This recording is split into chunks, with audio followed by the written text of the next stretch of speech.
Complaints of aggressive behavior from police piled up during the 2020 protests in the city following the killing of George Floyd. All right, a new watchdog report finds hundreds of substantiated allegations against NYPD officers, but it shows only a fraction of the cops were actually disciplined. Antoine Lewis here now with the details and reaction from both the mayor and the department. Antoine. Stephen Lurie, ultimately the police commissioner has final say on discipline and whether to impose it, but this report recommends that it does happen at the most severe level possible.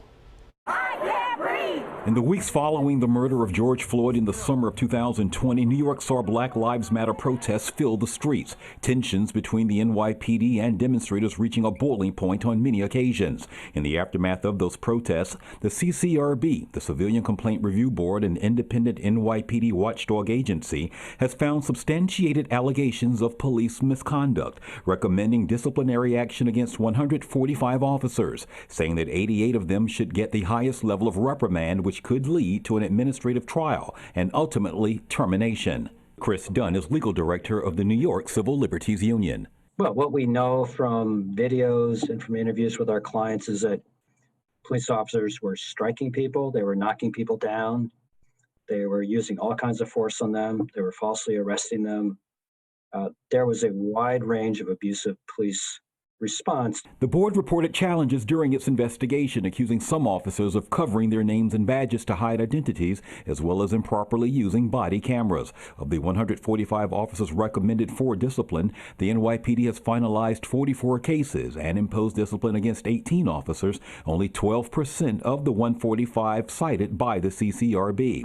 The department released a statement saying the NYPD has made significant strides and continues to work toward making our discipline processes transparent. Like any citizen, police officers should be afforded a presumption of innocence until and unless proven guilty. Mayor Adams also weighing in, saying he believes in accountability but feels the process to determine any misconduct could be shorter. Number one, it's taking too long.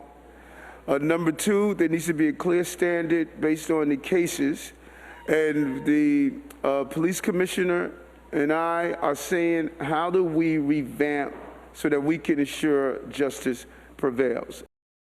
One more statement to share with you. This from the PBA President Pat Lynch, saying the goal of the CCRB's shoddy investigations isn't to find the truth, it's to justify their bloated budget and advance the anti-police narrative. Meanwhile, most of the violent agitators who injured nearly 400 police officers during the 2020 protests still haven't been held accountable. We'll continue to follow this, Lori, but this is the very latest for now.